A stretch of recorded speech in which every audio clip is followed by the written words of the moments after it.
السلام علیکم ورحمۃ اللہ وبرکاتہ۔ بہت ہی خاص ویڈیو لے کر حاضر ہوئی ہوں کہ شادی کے بعد شوہر کا نام بیوی کے نام کے ساتھ لگایا جا سکتا ہے۔ جو عورتیں اپنے والد کا نام ہٹا کر اس کی جگہ اپنے شوہر کا نام اپناتی ہیں، کیا یہ حرام ہے؟ مان لو کسی عورت کا نام فاطمہ مقصود علی تھا اور شادی کے بعد اپنے شوہر کے نام کے ساتھ جوڑ کر فاطمہ ساجد رکھ دیا، یعنی کہ مان کر یہاں پر چلا گیا، یہ حرام ہے۔ اس کی اجازت نہیں کہ کوئی اپنے باپ کا نام ہٹا کر اپنے شوہر کے نام کو اس کے باپ کی جگہ پر لگانا۔ تو یہی باتیں یہاں پر بتائی گئی ہے کہ یہ مناسب نہیں ہے، یہ کفار کا طریقہ ہے۔ حضور علیہ السلام کی حدیث کی روشنی میں دیکھیں، رسول اللہ صلی اللہ تعالیٰ علیہ وسلم کا ارشاد ہے، جس کسی نے بھی اپنے شوہر کا نام اپنے نام کے آگے یعنی کہ اپنے والد صاحب کا نام ہٹا کر اپنے آگے لگاتا ہے، یہ کفار کا طریقہ ہے۔ جس نے اپنا نام کو اپنے والد کے نام کے علاوہ اپنے نام میں کسی دوسرے کا نام جوڑا جو اس کا باپ نہیں، اس پر اللہ تعالیٰ اور اس کے فرشتوں کی لعنت ہے۔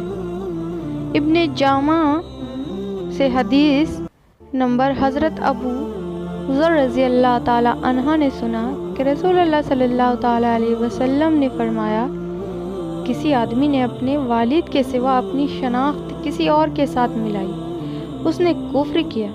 جس نے اس شخص سے اپنے نام کو جوڑا جو اس کا باپ نہیں، وہ اپنا ٹھکانہ جہنم میں بنا لے۔ تو پیارے دوستو، آپ لوگوں سے یہ بات میری بہت زیادہ دن سے کھٹک رہی تھی اور میں خود بھی اس کے بارے میں پوری معلومات نہیں تھی۔ میں نے اس پر ریسرچ کیا تو پتہ چلا کہ اپنا نام اپنے شوہر کے نام سے نہ جوڑیں۔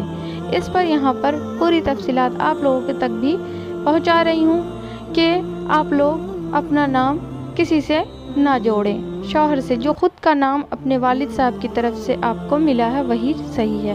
بخاری شریف حدیث نمبر 3508، حضرت سعد بن ابی وقاص یا حضرت ابو بکر رضی اللہ تعالی عنہ نے کہا کہ رسول اللہ صلی اللہ تعالی علیہ وسلم نے فرمایا، جو یہ کہتا ہے کہ وہ مسلمان ہے اور وہ کسی کے ساتھ خود کو جوڑتا ہے جو اس کا باپ نہیں ہے، تو اس کا حقیقی باپ نہیں ہے، جنت اس کے لیے حرام ہے۔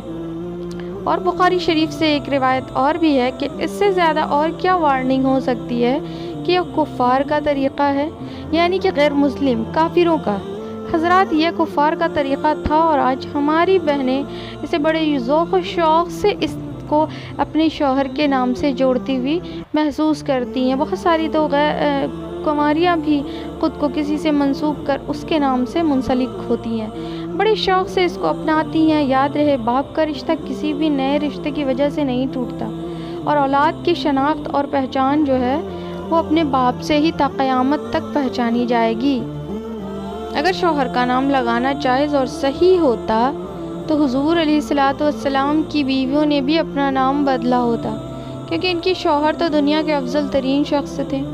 حضرت خدیجہ رضی اللہ تعالی عنہ ہمیشہ خدیجہ بنت خوالد رہیں، حضرت عائشہ رضی اللہ تعالی عنہ تو عمر عائشہ صدیقہ ہی رہیں۔ تو سوچ لیجئے کہ ہماری بہنیں کیوں الگ سے نام جوڑتی ہیں، جو غیر مسلموں کا یہ کام ہے۔ حضرت ابو بکر صدیق رضی اللہ تعالی عنہ کی بیٹی تھی، یہاں تک کہ حضور علیہ السلام کی وہ بیویاں جن کے والد کفار تھے، آپ علیہ السلام نے ان کے نام کا لقب بھی کبھی تبدیل نہیں کیا۔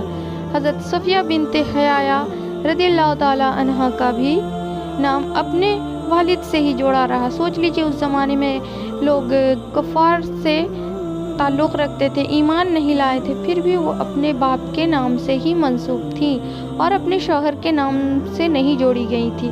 تو ہمارے معاشرے، ہمارے اسلام، ہماری مذہب میں اس کی اجازت بالکل بھی نہیں ہے۔ باپ یہودی تھا اور حضور علیہ السلام کا جانی دشمن بھی تھا۔ حضور علیہ السلام نے اپنی بیوی حضرت صفیہ رضی اللہ تعالی عنہ کے ساتھ ان کے لقب کو بدلنے کے بجائے ویسے ہی برقرار رکھا۔ جنت میں عورتوں کی سردار حضرت فاطمہ رضی اللہ تعالی عنہ ہوں گی، یعنی کہ ہماری ساری عورتیں کی سردار کون ہوں گی؟ تو ہماری جو پاک دامن بی بی فاطمہ رضی اللہ تعالی عنہ ہوں گی۔ عنہا ہمیشہ فاطمہ بنت محمد صلی اللہ تعالیٰ علیہ وسلم رہی۔ انہوں نے حضرت علی رضی اللہ تعالیٰ عنہ کے نام کے ساتھ اپنے نام کو کبھی نہیں جوڑا۔ جزاک اللہ خیر۔ آپ لوگوں سے بھی گزارش ہے کہ اپنے نام کو اپنے شوہر کے نام سے منسلک نہ کریں، بلکہ اپنے والد کے نام سے ہی رہیں، یہی نہیں تو پھر قیامت کے دن اس کی پرسش ہوگی۔